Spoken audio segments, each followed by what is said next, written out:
Hello and welcome everybody to the Ripple Effect at Timberlake Christian Church for this week of Snowmageddon. Snowmageddon. We're glad you've joined us. Last second there I said, Mary, do the intro. Do the quick intro. We're glad you've joined us. We are going to be going through what we normally do, which is to give you a recap of Sunday, give you the top 3 of the week, and then spotlight something that we all need to know about, or maybe an individual or a guest that we could talk through and introduce you to. But before we can do any of that, we have to give you the sponsor of the week. And some of you probably have guessed it already, but the sponsor of the week is, and not really a sponsor of the week, but Ice melt. Woohoo! I don't have any at my house. I do. I have a lot at my house. In fact, we had some kids that have come by asking to shovel the driveway and stuff. And they were like, we recommend. These are like children. We recommend you put some ice melt on this. I'm like, thank you so much. We really appreciate that. I didn't realize how icy the parking lot was. Yeah, well, the parking lot's pretty icy. It froze overnight. Refroze. Mm-hmm. This morning it was slick. Really slick. Mm-hmm. Yeah. The sunshine today has helped. It is helping very much. We hope that you're safe, and we live in Missouri, so we all understand weather, and we all understand how icy things can get.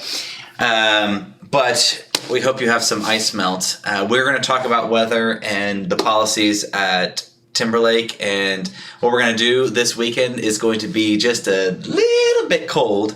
So we'll talk about that in a little bit. But there you go, sponsor of the week. Get yourself some ice melt. This is really cool. I don't know if you buy it like this. Can you buy this jug like this? Yeah. If you buy an ice melt jug, it will come like this, and then you can keep refilling it. That's clever. Yeah. I just thought that was like somebody's litter, for a cat, and then they just reused the thing. On the parking lot, sometimes we use fertilizer spreaders. Yeah. Oh, that's right. Or grass seed spreaders. Yeah, grass seed spreaders. Yeah. Do a little bit faster. That's good. All right, let's recap Sunday. Sunday was an interesting day for me, so I'm just going to tell you guys what happened. Was it Friday when you messaged me, or was it Saturday? Saturday. So I get a text message from Brian on Saturday, and it says, I'm sick. I may not be there to lead music, right? And 24 hours before. Yeah, and I'm like, okay, all right, we can try to figure this out. And then I get a phone call from Mr. Caleb Slavinsky, who was supposed to be playing music with us, and he's like, my daughter's sick, I can't be there. And I was like, oh great, it's about to be an acapella. It's going to be an acapella. No, Matt was with me. So Matt, Douglas. Mm-hmm. Yeah, I don't know why I was doubting myself. Matt Douglas was like, hey, he was already on the schedule. And so I was just trying to think through, how am I going to do this? And we got to change some songs out because you had some songs in there that I wasn't confident in. But luckily, Brian messaged me later that day and was like, I think I feel better. Do you want to tell everybody what was going on with you? No. They don't want to know that. No. I still really don't know, but it was really bad. It was almost like the stomach flu, but it only lasted, 24 hours. So I don't know. I felt fine. I wasn't 100% that evening, but I said I'd let them know that night so we'd just make a decision. Yeah. And after I took a nap that day, I felt a lot better. So see, naps help. Okay, so just go take a nap. But it was a good Sunday. I'm glad I didn't have to lead music. We did have some weird stuff that just happened Sunday with tech. Did your mic? Please come to the room. Yeah. Oh, yeah. I was watching the live stream and I was like, I just left the children's hallway. There was no catastrophe. How could something have happened?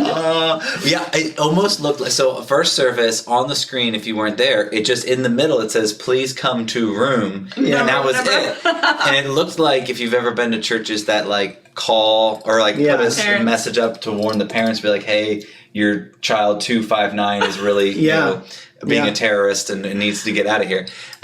That's what it looked like. Yep. And it stayed the whole time before service. So I went back when it's time for your sermon and got it turned off. Yeah. Well, then before second hour started, it had come back. So there has to be some weird trigger happening in the computer.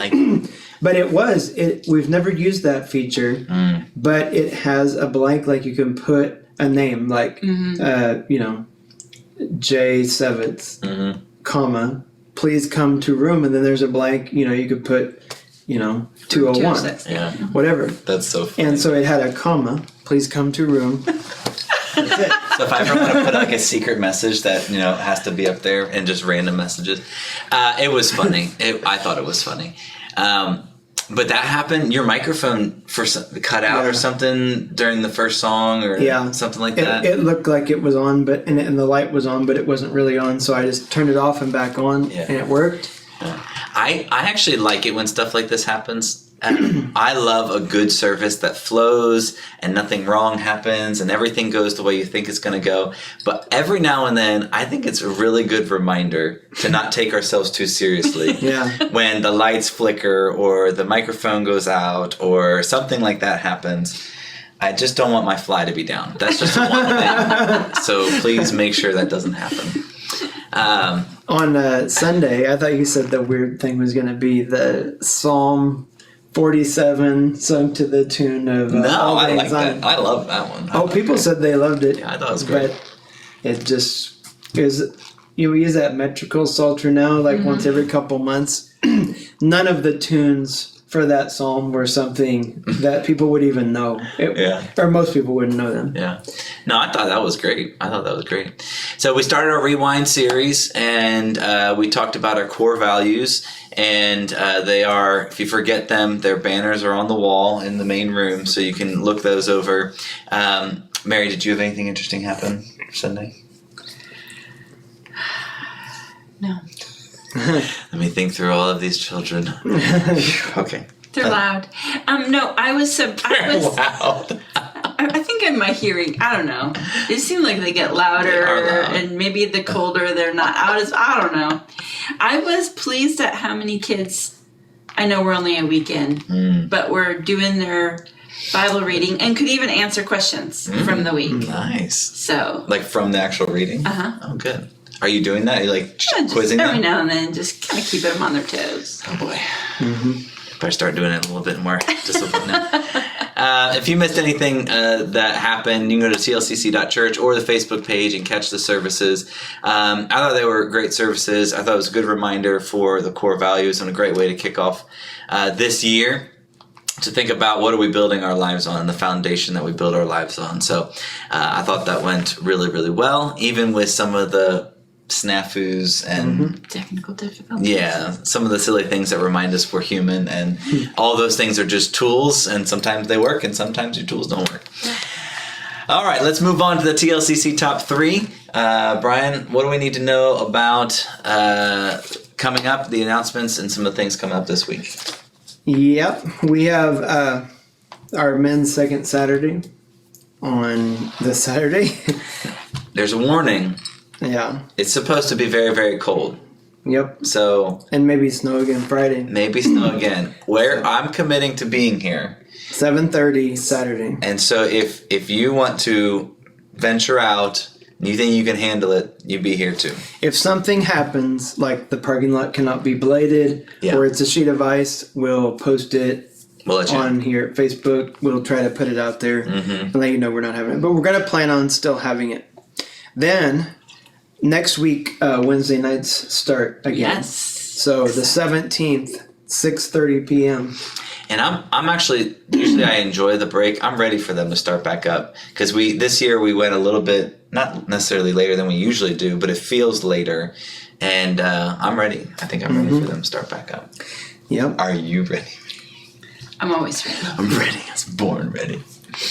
So yeah, next Wednesday night. And then the other thing we wanted to mention was the Weekend to Remember. This has been put out there in the Connections a couple months and other places, the website on Facebook events and all that. But the Weekend to Remember is something that happens all through the year. Well, I don't think in the summer, but the like 9 or 10 months of the year.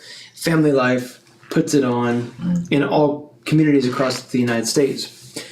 not Family Life Church from Moberly, Missouri, but the ministry Family Life. Yeah. And I've never been to a Weekend to Remember, so I have nothing to remember.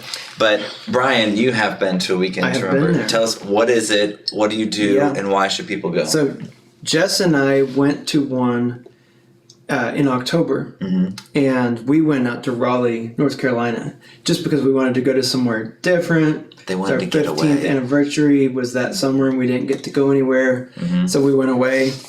And it's really kind of, I'm sure it would be good to go with a group, but it was just us, there with a bunch of people we didn't know, which was kind of good, because then I don't have my minister hat on or anything like that. But they've got several speakers. They always have like a comedian kind of person too that's joking about marriage, and speakers from the perspective of men and women separately as well as together. If your marriage has been through a crisis, I can tell you they dealt with practically anything that you would go through in marriage, anything from abuse to blended families. They both kids from different, is that the right word? Yeah, blended families. Yep. They had special seminars for that, if that's your reality. It was really good. And so you had main speaking times, but then you also had times just the two. Yeah, and the conference is organized to where you have downtime. They always want you to do a date night on Saturday night, so they end at like 4:00 Saturday, and then you're not supposed to be back until 9 or 10 on Sunday. So you can plan in advance a date night, or like make reservations. Yeah, we went out to eat and then went to a musical that was downtown in Raleigh. So there's you don't have to spend a bunch of money and do stuff like that. If you need to do it cheaper, you can, stay at Super 8, and but if you want to plan it as like Super 8. Well, and I can tell you, darling, we're going away for a hot weekend. I'm Super just 8. Saying right now, and this is why we want to. Yes, we will. We want to bring it up because right now, for like a few more days, it's half price. Yeah. And it's in February. And the event is great if you want to plan this as a Valentine's thing, because February 9th through 11th, so you could just like make this your... Where is it? Kansas City. So it's close enough you can drive to it, and you can view this as, maybe nothing's in crisis, but just a checkup, an intentional weekend away. Maybe there are some things that you got to work on in your relationships and say, hey, this gives us a third party that's talking about this stuff, and then we can walk through it together, where it's not me versus you, it's us doing this together. And it's a great opportunity. The speakers are a mix of there's always, when you look at the speaker lineup, there's always like a pastor there giving a minister's perspective of what marriage is, and there's also just people who are either an author or a notable speaker about the topic, and a lot of times they're like the comedian kind of person. It's not the same lineup at every one. So, and if you can't attend this one, they happen all year long. So you could plan a different one and make it a getaway like we did. Yeah. But Timberlake CC is our group code, and it's $87.50 a person right now. Now you have to come up with your hotel and stuff above that. Yeah. So that's why I said you can end up spending as much money as you want, because you can go out to Ruth's Chris, and you can, I'm just saying, depending on your budget, but none of that extra stuff is defined. Yeah. So if Super 8 and Waffle House are more your absolutely, budget, you can make it happen. You can make it happen. I love it. And you That's can dress a good up. day. You can dress up in your suit jacket and go to Waffle House. Absolutely. I love it. All right, so there you go, the TLCC top 3. The men's second Saturday is coming up, 7:30 at the church building, unless otherwise noted that it's not happening. We've got Wednesday nights starting back up a week from today. A week from today, Wednesday nights will start back up at 6:30, and then February 9th through the 11th is a weekend to remember. If you would like to take your spouse and you'd like to go and you just need more information, or you need, hey, give me some advice, or how do I register, reach us at the office here at Timberlake Christian Church. You can call us, or you can email us at office@tlcc.church. there you go. The top 3 for the week. What we want to do is get into the spotlight of the week, and what the spotlight of the week is. It gives me chills just to even think about it. Are they multiplying? That's why I was doing the shimmy earlier. We want to talk about and let you know of the policies surrounding weather. And the reason we're talking about this is this weekend it's going to be very, very cold. We had snow yesterday. We're going to have snow on Friday. And then we've got really, really cold temperatures this weekend. So, Brian, give us the quick rundown. What's the operandi modus operandi? What's the operating procedures? What does the church need to know about? And then I have a question about your take, both of your takes on canceling church, and have you ever felt guilty about canceling church? And why should we or shouldn't we feel bad about canceling church? And we'll get into all that. So, okay. Well, I'm going to start out saying that I love snow. Oh. I pray for snow, and so I'm sorry if you're a person that hates snow. I'm like, if you don't like snow, move somewhere else. I'm serious. We have snow. I love all 4 seasons, and we should have snow if it's going to be cold, in my opinion. I would agree with that. Even if we have to cancel church. This is something new that I'm learning about you. I didn't know you felt this forcefully about it. I do, because I get frustrated with people that are like, I want to live in Missouri, but never experience the seasons that Missouri has. Yeah, right. Like, it's one of the things where, like, I wouldn't want to live in Florida because I would miss the other season, you know? So anyway, that's just me. But I do recognize that for some of your jobs and stuff. Yeah. I mean, I'm not working out in it and stuff, so I do empathize with the people who have to deal with the snow way more than just going sledding in it with my kids, you know. But when we have inclement weather, you know, it's always a difficult decision, and I give my opinion on that later. But at the church, we basically want you to know, how do we get you the information when we make a decision? And there's a couple of, I guess, hard and fast rules. Like if it's a Wednesday and school gets let out early, we're not having church that night. Yeah. You know, that's just sort of a given. You don't have to look on the Facebook page or anything. You just assume that. A lot of times it's a little more of, how are we feeling about it, though, you know? And a lot of times you're having to make a call Saturday night for, we're supposed to get 4 more inches over the night, but do we go ahead and call it or not? Because there's been a couple times then it doesn't happen, and you're sitting there Sunday morning like, well, okay. We could have had church. Yeah. So in general, we'll say we make the call by Saturday night because we have to. I mean, we have to notify everybody. People need to know, and we're going to let you know on the website with a little banner scrolling thing at the top, or a notification that covers over the other stuff on the page. We let you know through our Facebook page. We generally try to get it to Central Mo Info so that the local radio stations will put it on there. We generally try to send it to KOMU. So you can watch it like you did when you were a kid. Yeah. You watch if your cancellation comes up and you see your name go across. Those other places are not quite as necessary anymore. They're not as fast, But we still try to do it if we know on Saturday, because you might as well. But the process is, anymore, I think the elders pretty much just trust the lead team, us 3. I mean, Mary has a lot of pull when it comes to what we end up doing, because when you all come here, if you have kids or grandkids or other kids you bring with you, you want to know that there's programming for them. And if she's not able to staff those rooms, we're probably going to make some kind of adjustment. And we'll let you know about that when we announce it too. Like sometimes we'll say second service only, no children's programming. So that'll let you know if you show up that day. There may be a nursery. Sometimes we'll say, second service only, but full children's programming. We try to let you know. And so if there's weather and you're like, do I call the office? What do I do? The first place you should go look is on Facebook. If it's not there, then check the website.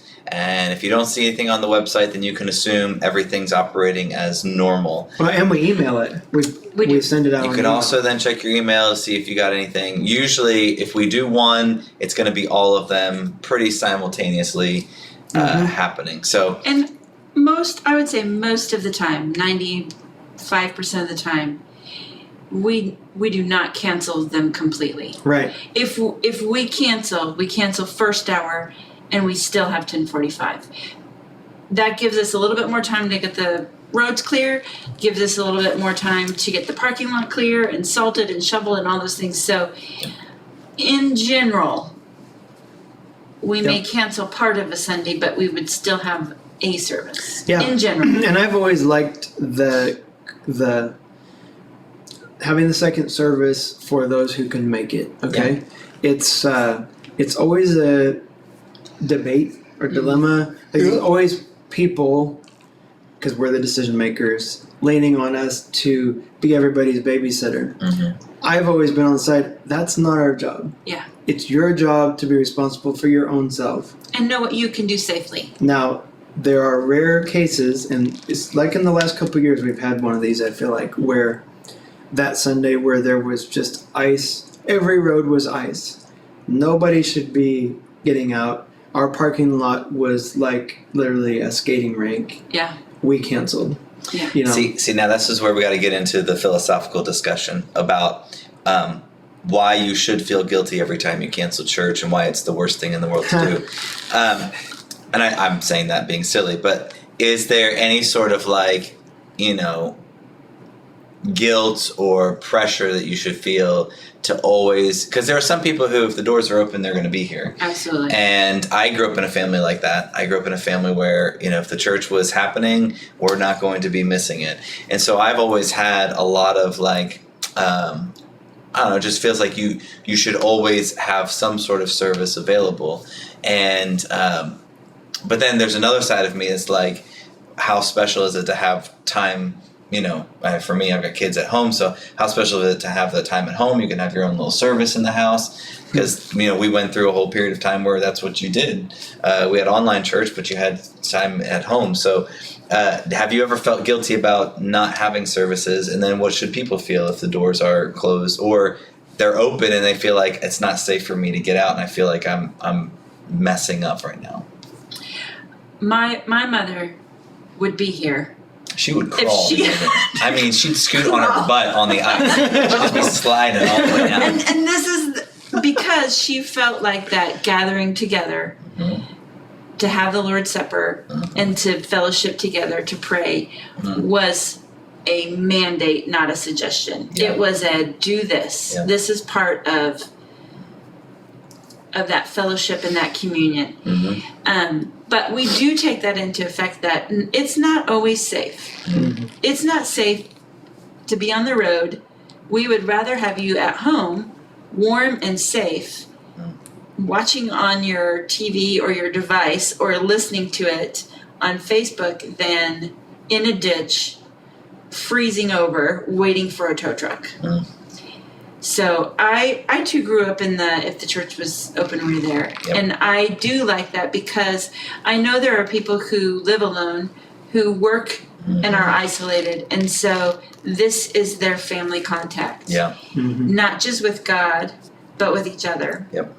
And that feeling of being cared for and seen and worshiping together and sharing that together is very important. Yeah.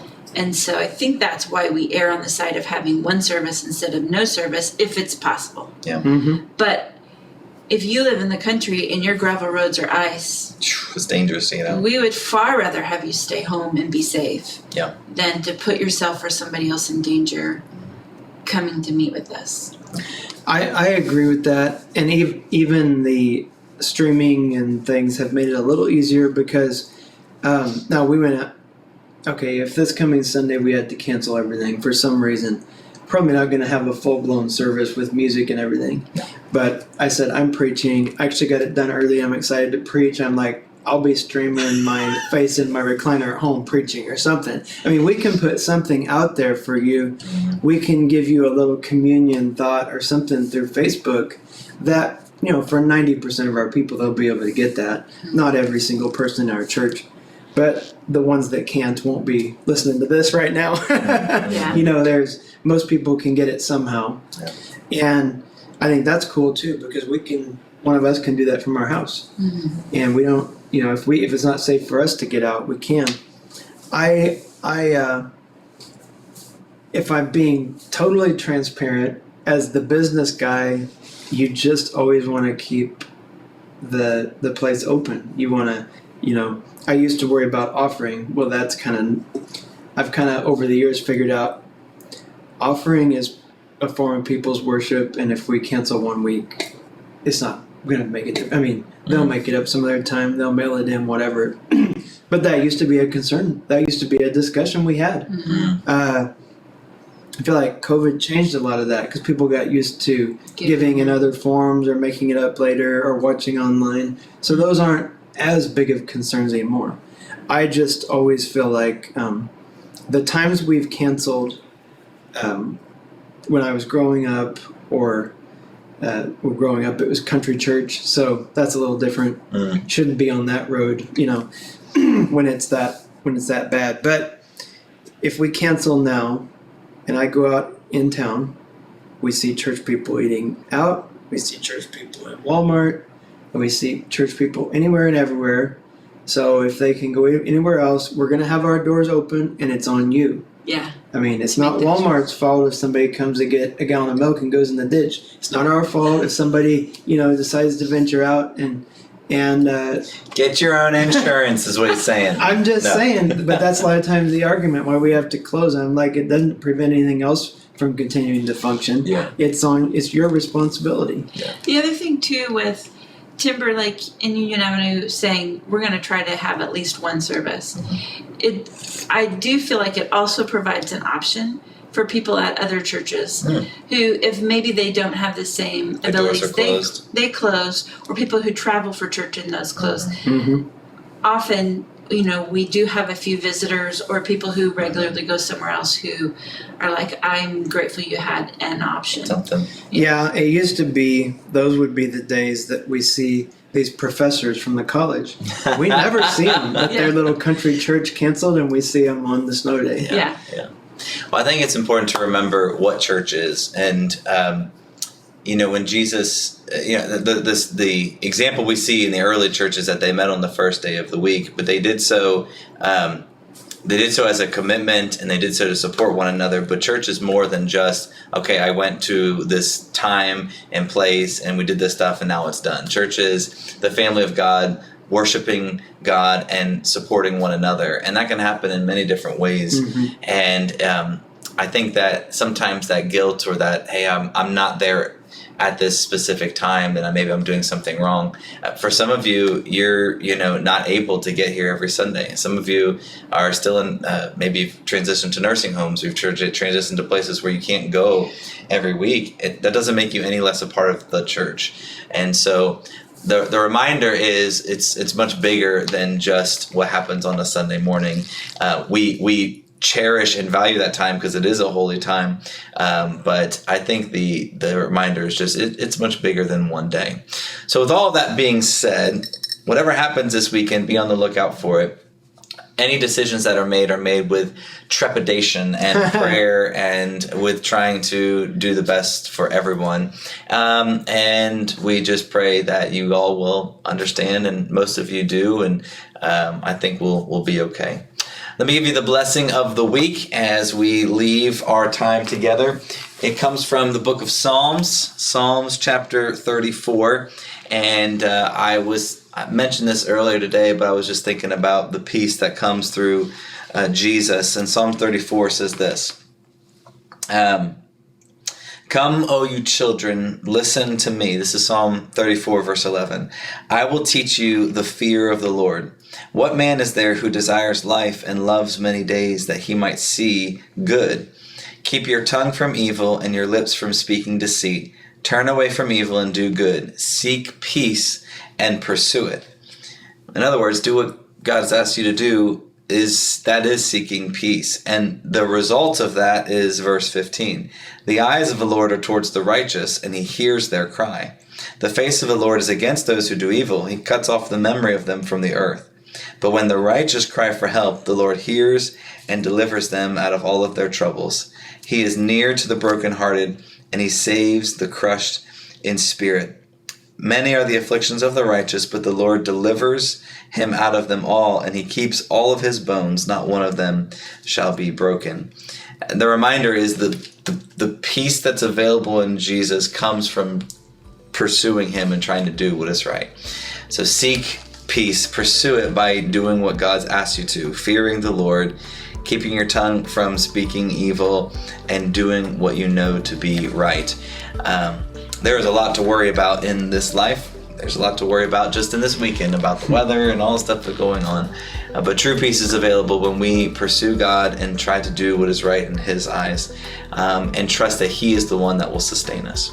So there you go, the blessing of the week. There is peace available, and we find it in Jesus. Thank you for joining us this week on the Ripple Effect Podcast. We can't wait to see you next week. We will see you all later.